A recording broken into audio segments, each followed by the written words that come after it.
बिस्मिल्लाहिर्रहमानिर्रहीम। अस्सलाम वालेकुम व्यूअर्स, उम्मीद करती हूँ आप सब खैरियत से होंगे। आज मैं आपको बताऊंगी दिमाग को तेज़ करने वाली चंद ग़िज़ाएँ, कुछ ऐसी ग़िज़ाएँ जो आप खाएंगे इंशाल्लाह आपका दिमाग बहुत तेज़ी से काम करेगा, स्पेशली स्कूल गोइंग बच्चों के लिए। नंबर 1, खजूर को दूध में पकाकर पिएं। नंबर 2, पानी ज़्यादा से ज़्यादा पिएं। नंबर 3, पुदीने की चटनी का इस्तेमाल करें। नंबर 4, नाश्ते से पहले एक सेब खाएं। अनार का इस्तेमाल ज़्यादा करें। पिस्ते को दूध के साथ पिएं। खजूर को दूध में पकाकर पिएं। रोज़ाना 3 अदद खजूरें खाएं। बिला नागा रोज़ पिस्ता और बादाम खाएं। खाने में अदरक का इस्तेमाल करें।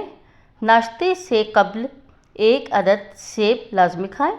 गाजर ज़्यादा खाएं। दोपहर के खाने के साथ खीरे खाएं। 8 घंटे की नींद ज़रूर लें। ये थी ऐसी ग़िज़ाएँ जो दिमाग को तेज़ करती हैं, रोज़मर्रा ज़िंदगी में इस्तेमाल होने वाली चीज़ें। अगर आपको मेरी वीडियो पसंद आए तो प्लीज़ मेरे चैनल को लाइक और सब्सक्राइब करना मत भूलिएगा। अल्लाह हाफिज़।